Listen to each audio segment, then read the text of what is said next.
그렇게 자유대한민국으로 오셔서 서울대학교에서 공부를 더 하셔서 네. 공학 박사까지 받으시고 또 현대제철 연구개발본부에서 책임연구원을 지내셨는데 그렇게 잘 지내시다가 국민의힘 쪽에서 영입 제안이 갔단 말이죠. 네. 그때 당시 기분이 어떠셨는지 또 정치권에 발을 내디딜 결심도 쉽지 않은데 어떠셨습니까?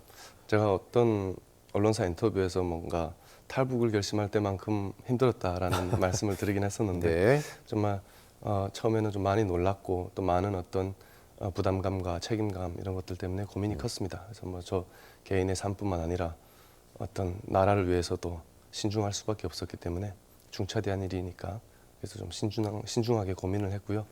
그래서 하지만 제가 한국에 이제 와서 처음에는 이제 학업에 집중하고 또 회사에서는 일하는 회사 일에 집중하고 살았는데 사실 정치를 하겠다 이런 생각은 없었습니다. 하지만 제가 평소에 우리 사회에 뭔가 좀 도움이 되는 삶을 살고 싶다 이런 생각은 항상 해왔는데요.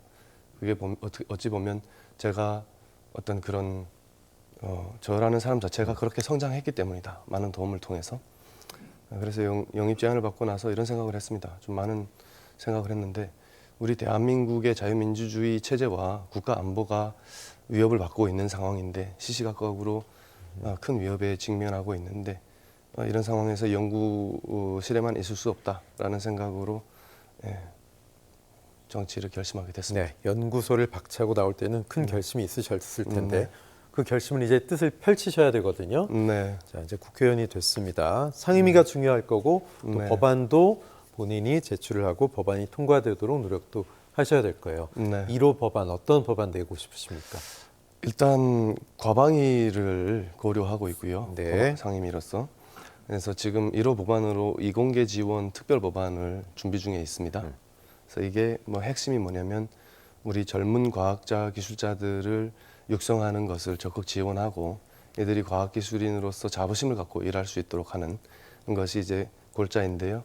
그래서 연구생활 장학금을 좀 확대하고 병역 특례 제도를 좀 개선하고 그리고 우수 연구자의 어떤 정년 연장 그리고 연구자 직무 발명에 대한 어떤 보상 강화 이런 것들을 좀 골자로 하고 있습니다.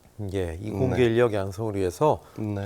또 준비하고 있는 법안도 소개해 주셨고 총선 당시에 이제 이철규 당시 영입 인재위원장이 대한민국에 정착한 많은 북한 이탈 주민들의 새로운 롤 모델이 돼줄 거다 이런 얘기를 했단 말이죠. 네. 이 과제에 대한 관련 어떤 법안도 준비한 게 있으십니까? 법안이라기보다는 일단 이렇게 말씀드려 보겠습니다.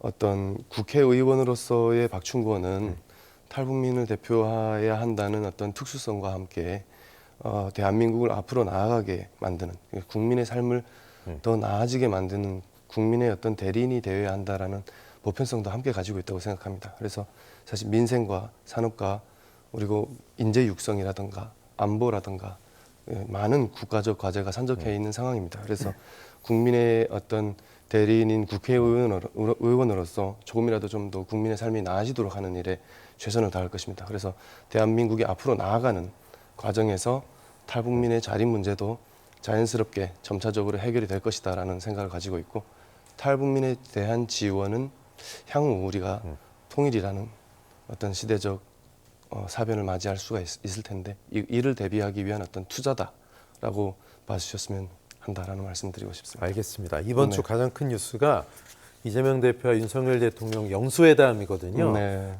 이번 주 좀 어려울 것도 같고 다음 주쯤 만나지 않을까 생각인데 네. 어떤 내용들 좀 두 분이 얘기했으면 좋겠어요?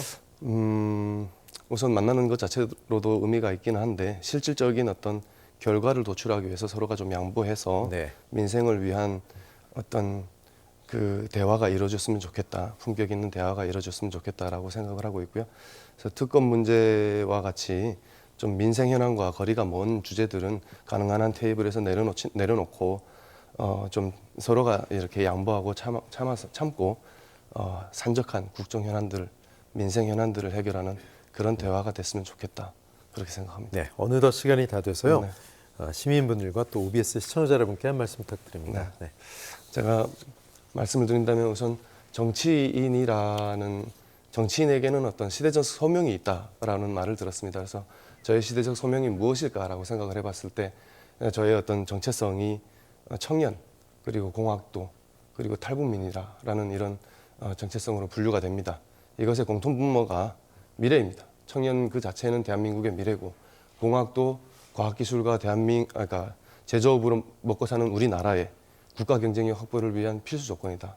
또 남북통합은 우리 세대가 해결해야 될 과제다, 숙명이다라는 점을 말씀드리고 그래서 미래를 준비하고 대비하는 정치인으로서의 역할을 다하기 위해서 최선을 다할 것이다라고 말씀드리겠습니다. 알겠습니다. 국민의 미래 박충권 당선인과 이야기 나눴습니다.